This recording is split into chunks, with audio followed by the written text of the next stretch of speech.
Imagina você ser um pastor ou fazer parte de uma liderança e de repente se ver em meio a um problema enorme. Parte dos irmãos tem atenção e outra parte não. Ou seja, a igreja está dividida e Deus não trabalha no meio de divisão. É necessário um posicionamento, é necessário uma atitude enérgica, uma atitude voltada, ou melhor, embasada pela palavra e pela direção do Senhor. Olá, eu sou Edilson Mazeiro, sou pastor e estou aqui para estar mais uma vez trazendo conteúdo da nossa revista, da nossa CPAD, nossas lições bíblicas da nossa escola dominical, aula que será dada no dia 24 de agosto. Eu estou aqui para repercutir com você. A nossa revista ela vem falando sobre a igreja em Jerusalém, o título dela é Doutrina, Comunhão e Fé, a base para o crescimento da igreja em meio às perseguições. Nós estamos trabalhando aqui, semana após semana, as aulas que estamos estudando na igreja, que tem sido dada pelos professores, e eu tenho certeza que tem sido bênção. O nosso papel aqui é trazer um resumo, trazer uma reflexão, trazer um apoio e, quem sabe, até mesmo uma ajuda, uma pré-aula bem resumida para a nossa edificação e para a edificação de você que está aí tendo acesso a esse nosso trabalho. Quero te convidar para estar vendo aqui o sumário. Nós já falamos sobre a igreja que nasceu no Pentecoste, a igreja de Jerusalém, modelo a ser seguido, uma igreja cheia do Espírito Santo, uma igreja cheia de amor, uma igreja não conivente com a mentira, uma igreja que não teme perseguição e uma igreja que enfrenta seus problemas. É o título de hoje, a lição de número 8, uma igreja que enfrenta seus problemas. Preste atenção no textuário que está no versículo 6 do capítulo que nós estaremos estudando aqui, que é Leitura Bíblica em Classe, capítulo 6 de Atos, do versículo 1 ao versículo 7. O textuário diz assim: Escolhei, pois, irmãos, dentre vós 7 varões de boa reputação, cheios do Espírito Santo e de sabedoria, aos quais constituamos sobre este importante negócio. Atos, capítulo 6, versículo 3. Que bênção, né, meus irmãos? Isso aí é o tema, é o título, né? É o versículo-chave, o textual, é o texto de ouro, é o texto que você tem que ler na sua aula, professor. Essa revisãozinha você tem que fazer toda vez que você for lecionar. É fazer a lembrança do que a revista está trazendo, do tema do trimestre, ou melhor, exatamente, do tema do trimestre, o sumário, né? Fazer um breve resumo, uma breve retrospectiva das últimas lições, não precisa ser todas, né? Mas principalmente da última lição, e entrar com força, trazendo esse panorama aqui, tema da lição, textual e verdade prática. A verdade prática fala assim: uma igreja cheia de sabedoria do Espírito Santo age sabiamente para resolver conflitos de relacionamento. E aí vem a leitura bíblica em classe, né? Como já disse, Atos 6, do 1 ao 7, e vai falar sobre, os irmãos devem conhecer, faça a leitura, leia 1, 2, 3, leia quantas vezes for possível, irmãos. A ideia é ler várias vezes e em várias versões diferentes. Tá? Obviamente nós temos por base a versão, né, a edição da Revista Corrigida, Almeida Revista Corrigida, a ARC. Porém, você pode ter acesso, e é bom que tenha, de várias outras edições para você ter uma base melhor, entender melhor o texto e ter ali até mesmo palavras que são muitas das vezes importantes para te dar mais base, mais argumento. Se trata aqui, meus irmãos, de uma situação que aconteceu, uma confusão, uma divisão na igreja, e ainda na igreja primitiva, naquele fervor ainda dos milagres, da descida do Espírito Santo, vai acontecer de uma reclamação. Vai ter uma reclamação das viúvas gregas que não estavam sendo bem atendidas na questão da ação social, do alimento, de todo o amparo que precisava ter e precisa ter até hoje, dos necessitados na igreja. Há uma reclamação que os apóstolos não estavam dando conta de ver o que estava acontecendo. Então, o que vai acontecer é que os apóstolos vão pedir para que tragam 7 varões, como nós lemos aqui, e esses varões vão ser instituídos como diáconos, e eles vão ter a missão, a incumbência de agora estar cuidando desse negócio, enquanto os apóstolos iriam se dedicar mais à oração e à palavra. Então vamos aqui entender melhor o que se trata, né? Na introdução, por exemplo, o comentarista traz assim: olha, o que realmente importa no reino de Deus é a disposição em servir, independente do cargo ou tarefa, pois o serviço é a essência do trabalho na igreja. Então a aula vai falar muito sobre a questão do serviço, da diaconia. Eu não sei se você sabe, mas diaconia significa serviço, servir. A lição vem falando sobre isso. O comentarista deixa bem claro aí ao longo da lição. Então, o mais importante é servir, o mais importante é fazer. Eu fico impressionado com as pessoas que pensam que diácono é uma escada, que diácono é um degrau, ele quer ser pastor, então ele precisa ser diácono. Eu entendo, meus irmãos, que acaba que dentro da igreja, acaba tendo essa espécie de hierarquia, essa seleção, porque na prática é um pouco complicado você levar direto a pastor, levar direto a presbítero. Então a organização da igreja, a burocracia da igreja acaba fazendo esse tipo de posicionamento, esse tipo de situação, de trazer primeiro, muitas igrejas ainda auxiliar de trabalho, né? Depois diácono, e aí depois que leva para presbítero, e aí depois que leva para evangelista, e por último para pastor, enfim, para que haja uma organização. Essa que é a grande verdade. Mas nós não devemos ver dessa forma. A palavra de Deus não nos mostra que diaconia, o presbitério, qualquer cargo de ministério administrativo, cargo eclesiástico na igreja, em modo de hierarquia, mas sim em funções. Não é? O diácono tem uma função, o presbítero tem outra, assim como o evangelista e o pastor. Amém? Então vamos lá. A introdução já foi, agora o primeiro item, primeiro tópico, melhor dizendo, nós vamos estar lendo aí os tópicos, os itens, vamos estar tentando fazer um resumo breve em cada um, para que você possa ter aí um material à sua disposição. Identificação. O primeiro tópico é a identificação dos conflitos. O primeiro item diz conflito de natureza cultural. Tem gente que chama de subtópico, né? O segundo subtópico, conflito de natureza social. E o terceiro, qual é a prioridade? É interessante que nós já falamos aqui, a questão é sobre os gregos. Ali era uma questão muito importante focar, que o problema era questão de étnico, né? Problema linguístico, de língua, cultural. E o problema também era social, porque existia uma necessidade de entendimento, em primeiro lugar, e em segundo lugar, de atendimento, entende? Entendimento, ou seja, de se entender, de se conversar. Hoje em dia é interessante, o pessoal, quando vai para ONU, esses lugares assim, eles colocam o fone de ouvido, né? Porque eles precisam se entender, porque aí outro idioma tem que ter um intérprete. Então, enquanto você está aqui com fone, a pessoa está falando no idioma e você está ouvindo no seu idioma. Isso facilita a comunicação. Então estava tendo problema de comunicação e problema de atenção, de atendimento. Isso foi resolvido e nós já sabemos por quê, da maneira que foi. A unidade da igreja não pode ser ameaçada por conflito de qualquer natureza. Coloca aqui o comentarista. O conflito de natureza social se dava, como nós já falamos, na questão da dificuldade de se entender e na dificuldade de atender essas pessoas, essas irmãs principalmente. Agora, qual era a prioridade, né? O terceiro subtópico que ele coloca aí, ele vai fazer um paralelo entre a questão do espiritual com a questão do social. E a conclusão é que devemos ter equilíbrio entre as esferas espiritual e social. Não adianta, meus irmãos, igreja nenhuma deveria se preocupar com uma área e negligenciar outra área. Não estou dizendo que você vai ter um ímpeto maior para uma área. Isso funciona muitas vezes dessa forma, a depender de quem... do quadro de pessoas que estão ali, né? Muitas das vezes o pastor ele é muito voltado para a área social, ou ele é muito voltado para a área espiritual, e então a ênfase vai ser muito para um lado ou muito para outro. Agora, negligenciar jamais.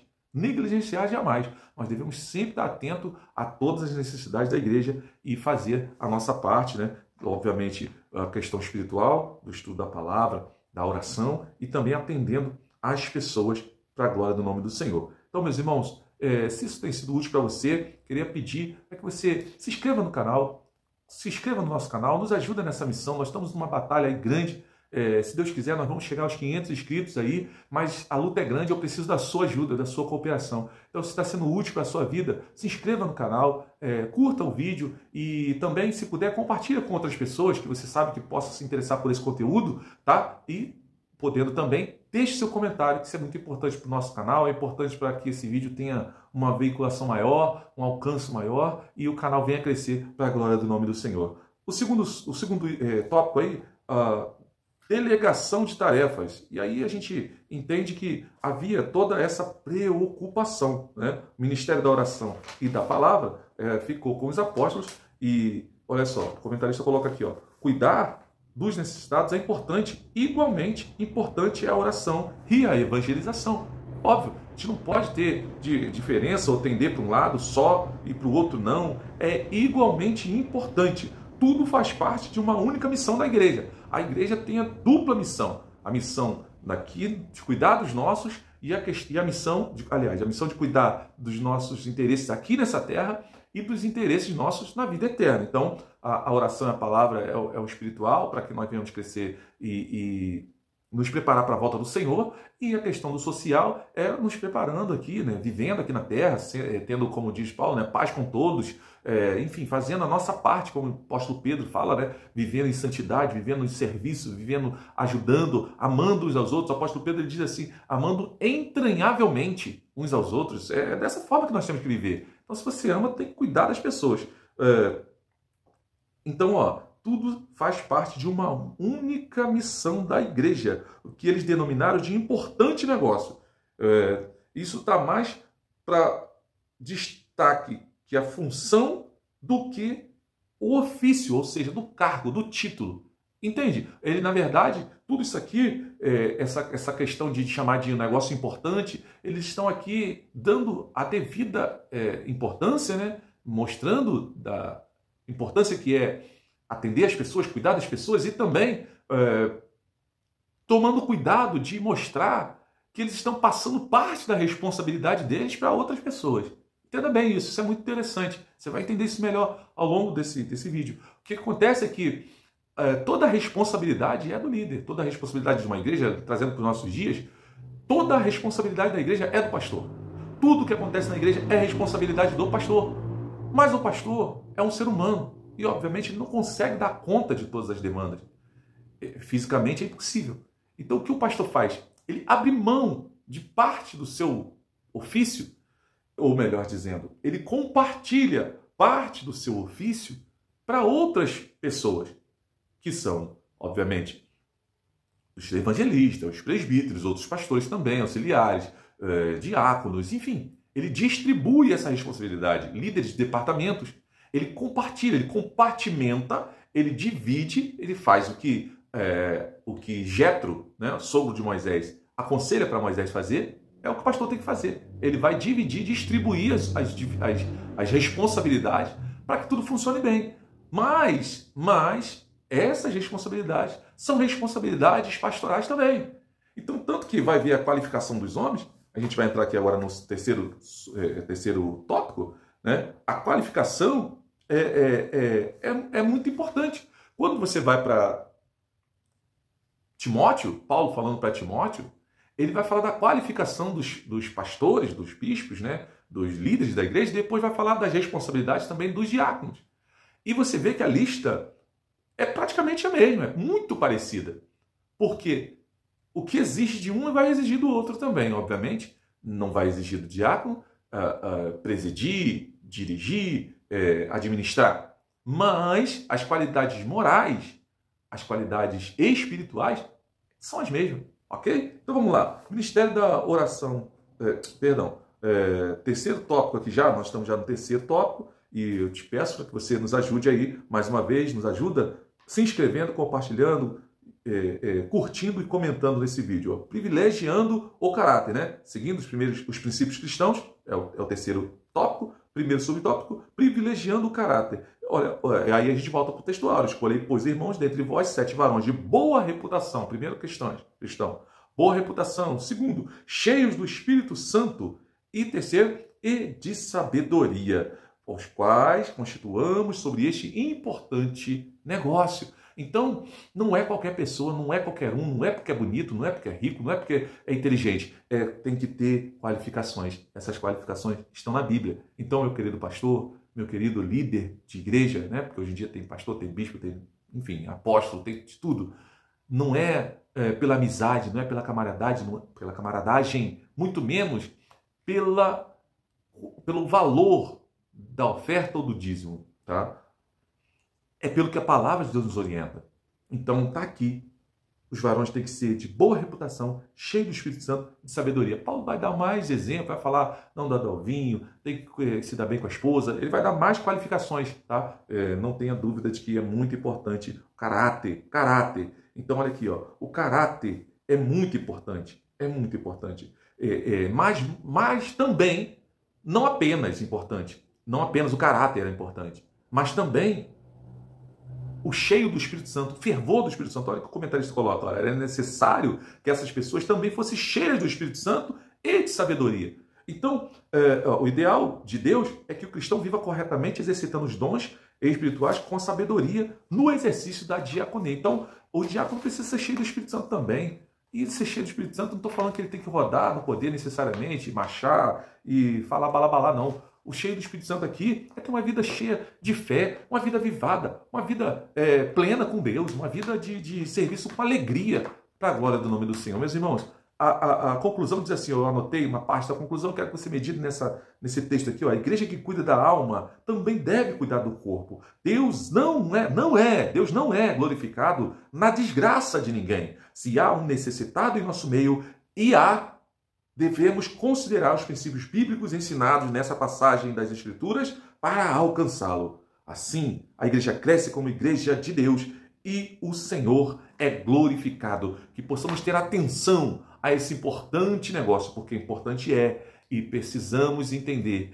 que não é qualquer um que pode ser um diácono. Para ser um diácono tem que ter qualificações e o padrão é alto, o sarrafo é alto e precisamos, irmãos, lidar muito sério com isso. Mas não tem ninguém, então pela necessidade da obra nós vamos colocar o irmão porque ele é mais social, ele é mais extrovertido. Não, faça você, pastor.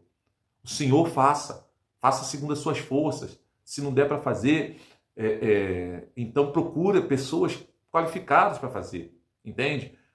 Busque alternativas, ore ao Senhor, peça ao Senhor direção e sabedoria, mas não coloque pela amizade, não coloque pela camaradagem. E o mais importante para terminar esse vídeo é que preste bem atenção no que, eu vou ler de novo aqui o texto áureo, é o texto que nos baseia, é o texto principal. Escolhei, pois, dentre vós, né? E aí, ó, você vai aqui pro versículo 5, vai falar a lista deles aqui, né? E o 6 vai dizer, e os apresentaram ante os apóstolos, e estes, orando, lhe puseram as mãos. Então, olha só que interessante aqui, e eu fecho aqui essa nossa reflexão. A questão aqui, não foram os apóstolos que escolheram esses 7 irmãos. Está implícito, mas também está explícito isso aqui. Os apóstolos deram o perfil. Lê de novo que você vai ver. Eu não vou perder tempo aqui. Os apóstolos deram um perfil. Olha, eu preciso de 7 homens, 7 varões, eu preciso de 7. Primeiro, a necessidade que eles detectam de uma quantidade, né? Não precisava 10, precisava de 7. 3 seria insuficiente, assim como 4, 5, 6. Precisava de 7. Então, essa era a necessidade daquele momento. E outra coisa, a qualificação desses 7. Boa reputação. Nós lemos aí as qualificações. Cheio do Espírito Santo, sabedoria. E diz a palavra que eles trouxeram esses 7. A igreja trouxe esses 7. E os apóstolos, versículo 6, os apresentaram. A igreja apresentou para os apóstolos. E os apóstolos, ou seja, estes, orando, lhes impuseram as mãos. Entendeu? Então, quem escolheu não foi os apóstolos. Quem escolheu, primeiro foi Deus, obviamente. Mas quem foi lá trazer, para apresentar, foi a igreja. Isso é muito interessante. Obviamente que a dinâmica hoje em dia possa ser um pouco diferente, mas é interessante nós atentarmos para como era feito lá atrás e pensar se nós não devemos estar nos espelhando. Obviamente, né, irmãos? Devemos estar nos orientando, nos espelhando nesses princípios da palavra de Deus.